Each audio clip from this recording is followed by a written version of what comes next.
بسم اللہ الرحمن الرحیم۔ حضرات، آج مختصر بخاری شریف کی حدیث نمبر 216 کا ہم مطالعہ کریں گے، اور یہ ترتیب کے لحاظ سے بخاری شریف کی حدیث نمبر 321 ہے، اور اس میں امام بخاری رحمۃ اللہ علیہ نے کہا ہے کہ حائضہ کا نماز کی قضا نہ کرنا، یعنی حائضہ عورت ہے وہ نماز کو قضا نہیں کرے گی۔ عن عائشہ رضی اللہ عنہا ان امرأۃ قالت اتجزی احدانا صلاتها اذا طہرت فقالت احروریۃ انت كنا نحیض مع النبی صلی اللہ علیہ وسلم فلا یأمرنا به او قالت فلا نفعله، رواہ البخاری۔ حضرت عائشہ رضی اللہ تعالیٰ عنہ سے روایت ہے کہ ایک عورت نے ان سے پوچھا، کیا ہمیں ایام طہارت کی نمازیں کافی ہیں؟ حیض کی نمازوں کی قضا ضروری ہے یا کہ نہیں؟ یہ سوال کیا اس عورت نے۔ حضرت عائشہ رضی اللہ تعالیٰ عنہ نے فرمایا کہ کیا تم حروریہ عورت ہو، یعنی تم کیا خارجی عورت ہو، معلوم ہوتی ہو؟ ہمیں نبی صلی اللہ علیہ وسلم کے زمانے میں حیض آتا تھا تو آپ صلی اللہ علیہ وسلم نے ہمیں نماز کی قضا کا حکم نہیں دیا، یعنی کبھی نبی صلی اللہ علیہ وسلم نے ہمیں یہ نہیں کہا کہ حیض کے دوران جو نمازیں قضا ہو چکی ہیں ان کو آپ ادا کریں، یا یہ فرمایا کہ ہم قضا نہیں پڑھتی تھیں، یعنی ہم نے کبھی ایسا عمل نہیں کیا۔ اس حدیث کے اندر جو جمہور امت ہے اور امت کے محدثین ہیں، ان کے نزدیک تو متفقہ مسئلہ یہی ہے کہ عورت جو ہے نا، حیض کے دوران جو نمازیں اس کو آئیں گی وہ ساری کی ساری نمازیں ترک کر دے گی، اور حیض کے دوران وہ روزہ نہیں رکھے گی، اور حیض کے دوران اگر وہ طواف پہ گئی ہوئی ہے تو طواف نہیں کرے گی، اور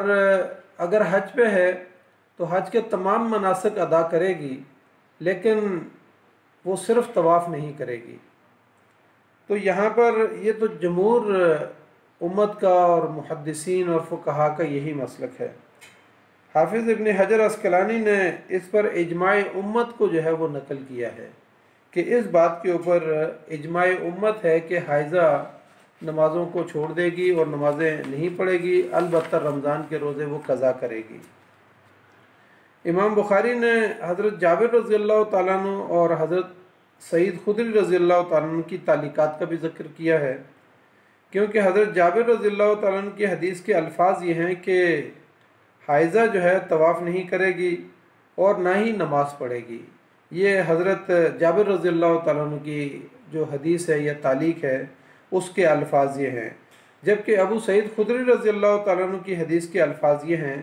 کہ عورت کو جب حیض آتا ہے تو وہ نماز نہیں پڑھتی اور نہ ہی وہ روزہ رکھتی ہے۔ یعنی یہ تعلیقات بھی امام بخاری رحمۃ اللہ علیہ نے یہاں پیش کی ہیں بخاری شریف کے اندر۔ حائضہ کی نماز جو ہے وہ جب قضا ہو جائے گی اور ترک کر دے گی وہ نماز، تو خوارج وہ واحد امت کا مسلک تھے جو امت میں سے نکلے ہوئے تھے، ان کا مسلک یہ تھا کہ حائضہ جو عورت ہے وہ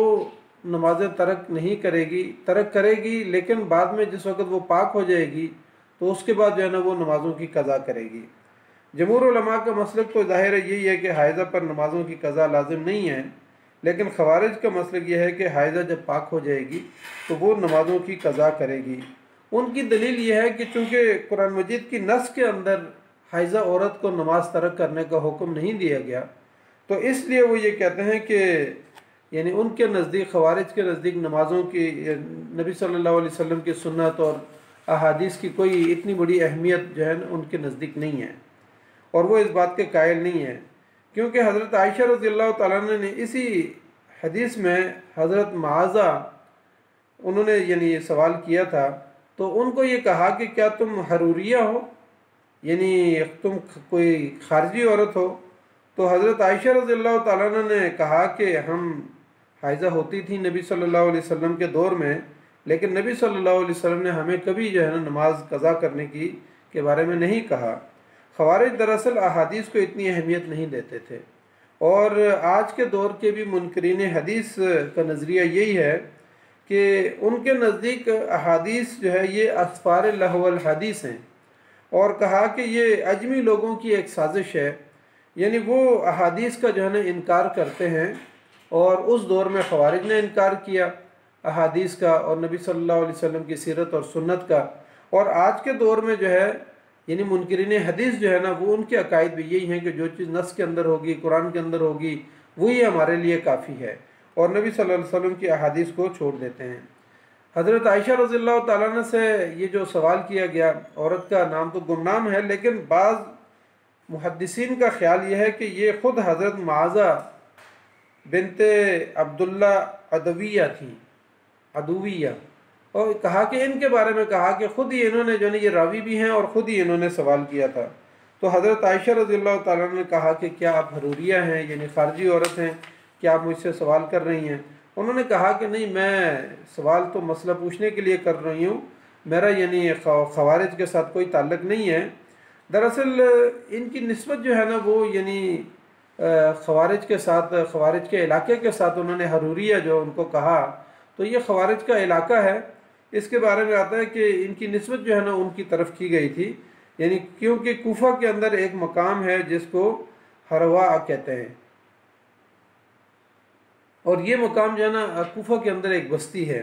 تو خوارج جو ہے نا یہاں پہ سب سے پہلے حضرت علی رضی اللہ تعالیٰ عنہ کے خلاف اکٹھے ہوئے تھے، اور پھر انہوں نے علم بغاوت وہاں سے بلند کیا، اور سارے جو ہے نا فرقے جو ہے نا جو خوارج کے، ان تمام کا نظریہ جو ہے نا وہ یہی ہے کہ نص قرآن سے اگر کوئی چیز ثابت ہوگی تو ہم اس پر عمل کریں گے، اس کے علاوہ احادیث کو وہ زیادہ اہمیت نہیں دیتے تھے۔ خوارج کا جو یعنی گروہ ہے یہ جمہور امت سے جو ہے نا الگ ہوا گروہ ہے، اور ان کے عقائد جو ہے نا وہ یعنی یہی ہیں کہ ہم احادیث کے اوپر عمل نہیں کریں گے، اور قرآن کے اندر جو نص کے اندر جو چیزیں موجود ہوں گی ہم ان کو مانیں گے۔ یہ عراقی جو ہے نا بدوی ہیں، بدو ہیں، اور صحیح بخاری اور صحیح مسلم میں آتا ہے کہ ان کے جد امجد جو تھے وہ ذویل خویسر تمیمی تھے، جو نبی صلی اللہ علیہ وسلم کے ساتھ گستاخی سے جو ہے نا وہ پیش آئے، اور ان کے بارے میں آتا ہے ابو سعید خدری رضی اللہ تعالیٰ عنہ فرماتے ہیں کہ حضرت علی رضی اللہ تعالیٰ عنہ نے ایک مرتبہ یمن سے نبی صلی اللہ علیہ وسلم کو سونا بھیجا، تو نبی صلی اللہ علیہ وسلم نے وہ مدینہ منورہ میں 4 آدمیوں کے اندر، یعنی بعض روایات کے اندر ان کے نام بھی آتے ہیں کہ 4 ضرورت مند جو افراد تھے ان کے اندر تقسیم کر دیا۔ تو ان میں سے پھر ایک شخص وہاں پہ جو بیٹھے ہوئے تھے افراد صحابہ اکرام، تو ان میں سے ایک شخص کھڑا ہوا اور اس نے کہا کہ اے اللہ کے رسول صلی اللہ علیہ وسلم، خدا سے ڈریں، یعنی اللہ سے ڈریں۔ تو آپ صلی اللہ علیہ وسلم نے فرمایا کہ تو ہلاک ہو گیا، اس لیے کہ اس روئے زمین پہ سب سے زیادہ یعنی آج اللہ سے ڈرنے والا تو میں ہوں، اور آپ مجھے ہی جو ہے نا یعنی میرے اوپر اعتماد نہیں ہے، اور آپ مجھے ہی جو ہے نا یہ بات کہہ رہے ہیں کہ خدا سے ڈریں۔ تو پھر جب یہ آدمی منہ موڑ کے، اس کے بارے میں آتا ہے کہ گھنی اس کی داڑھی تھی، سر مونڈا ہوا تھا، اور اس کے گال جو ہے نا باہر کو نکلے ہوئے تھے، آنکھیں پچکی ہوئی تھیں، یعنی اس کا حلیہ بھی جو ہے نا محدثین نے مختلف جگہوں پہ لکھا ہے۔ اور پھر فرمایا کہ نبی صلی اللہ علیہ وسلم نے کہ جب یہ یعنی مڑ کے جانے لگا تو نبی صلی اللہ علیہ وسلم نے اس کی پشت کی طرف ایک مرتبہ پھر جو ہے نا نظر دوڑائی، اور پھر وہاں حضرت خالد بن ولید رضی اللہ تعالیٰ عنہ تھے، تو انہوں نے نبی صلی اللہ علیہ وسلم نے سے کہا کہ اگر آپ اجازت دیں تو میں اس کی گردن اڑا دوں۔ تو آپ صلی اللہ علیہ وسلم نے فرمایا کہ نہیں، شاید یہ نماز پڑھتا ہوگا۔ تو حضرت خالد بن ولید رضی اللہ تعالیٰ عنہ نے کہا کہ بہت سارے لوگ نماز پڑھتے ہیں لیکن ان کے دلوں کے اندر بہت کچھ ہوتا ہے۔ تو حضرت نبی اکرم صلی اللہ علیہ وسلم نے اس موقع پہ فرمایا کہ مجھے لوگوں کے دلوں میں نقب لگانے کے لیے نہیں بھیجا گیا، اور یہ میرے ذمہ نہیں ہے کہ میں لوگوں کے دلوں میں جو ہے نا نقب لگاؤں یا لوگوں کے پیٹ چاک کر کے دیکھوں کہ اندر کیا ہے۔ تو اس کے بعد جو ہے نا نبی صلی اللہ علیہ وسلم نے فرمایا کہ اس کی پشت سے جو ہے نا کچھ لوگ پیدا ہوں گے۔ اب یہ نبی صلی اللہ علیہ وسلم نے ایک پیشن گوئی فرمائی کہ اس کی پشت میں سے کچھ لوگ پیدا ہوں گے، اور ان کا حال یہ ہوگا کہ وہ اپنی زبانوں کو قرآن مجید سے تر رکھیں گے، یعنی خوش الہانی سے وہ قرآن مجید پڑھنے والے ہوں گے، اور ساتھ فرمایا کہ وہ قرآن مجید جو ہے اس کا اثر ان کے حلق سے نیچے نہیں اتر رہا ہوگا، یعنی اور پھر فرمایا کہ وہ دین سے اس طرح سے نکل جائیں گے جیسے کہ تیر جو ہے وہ کمان سے نکل جاتا ہے، تو یعنی وہ دین سے جو ہے نا اس طرح سے نکل جائیں گے۔ تو یہ جو ہے نا خوارج جو ہیں یہ جنگ صفین میں کے موقع پر جو ہے نا حضرت علی رضی اللہ تعالیٰ عنہ کے خلاف جو ہے نا یہ یعنی انہی کے لشکر میں موجود تھے پہلے، لیکن انہی کے لشکر میں سے پھر یہ الگ ہو گئے، اس لیے کہ پہلے حضرت علی رضی اللہ تعالیٰ عنہ کے بارے میں ان کا نظریہ یہ تھا کہ ان کی بیعت کرنی چاہیے، وہ برحق خلیفہ ہیں،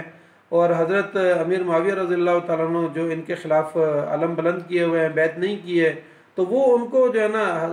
حضرت امیر معاویہ رضی اللہ تعالیٰ عنہ اور ان کے احباب کو باغی کہتے تھے اور واجب القتل تسلیم کرتے تھے اور کہتے تھے کہ وہ واجب القتل ہیں۔ لیکن حضرت علی رضی اللہ تعالیٰ عنہ نے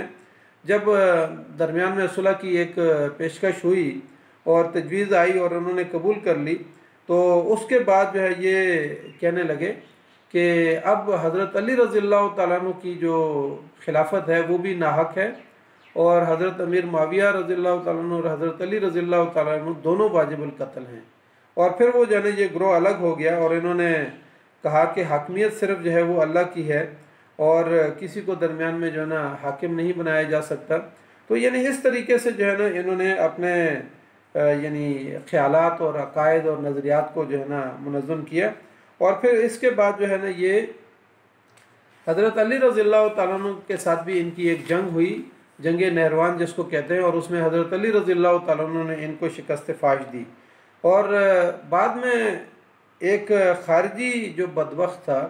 اس کے ہاتھوں جو ہے نا حضرت علی رضی اللہ تعالیٰ عنہ، جس کا نام ابن ملجم آتا ہے، کہ انہوں نے حضرت علی رضی اللہ تعالیٰ عنہ کو بعد میں شہید بھی کر دیا۔ اور پھر حضرت امیر معاویہ رضی اللہ تعالیٰ عنہ کی جب خلافت قائم ہوئی تو اس کے بعد جو ہے انہوں نے یہ خوارج جو ہے نا ان کے ساتھ بھی جنگ کرتے رہے، اور پھر یہ یعنی کوفہ اور بصرہ اور اس سارے علاقے میں، اور یہاں سے نکل کر جو ہے نا ان کا اثر رسوخ پھر شمالی افریقہ تک جو ہے نا ان کا اثر رسوخ پھیل گیا تھا، اور آج بھی جو ہے نا امت کے اندر یہ گروہ موجود ہے۔ بہت سارے لوگ ایسے موجود ہیں کہ جو نبی اکرم صلی اللہ علیہ وسلم کی احادیث کو اور سیرت اور سنت کو جو ہے نا کوئی اہمیت نہیں دیتے، اور وہ یہ سمجھتے ہیں کہ صرف قرآن مجید جو ہے اس کے نصوص ہمارے لیے کافی ہیں اور ہم وہی احکام مانیں گے جو قرآن کے اندر موجود ہیں، اس کے علاوہ یعنی نبی صلی اللہ علیہ وسلم کی سنت کو وہ زیادہ اہمیت نہیں دیتے اور بنیادی ماخذ میں سے اس کو تسلیم نہیں کرتے۔ تو اللہ تعالیٰ سے ہم دعا کرتے ہیں کہ اللہ تعالیٰ ہمیں اس قسم کے نظریات اور اس قسم کے جو ہے نا گروہوں سے بچنے کی توفیق عطا فرمائے، اور نبی صلی اللہ علیہ وسلم کی جو حقیقی تعلیمات ہیں، قرآن اور سنت کی جو تعلیمات ہیں، ان پر عمل کرنے کی توفیق عطا فرمائے۔ جزاک اللہ خیر۔ السلام علیکم ورحمۃ اللہ وبرکاتہ۔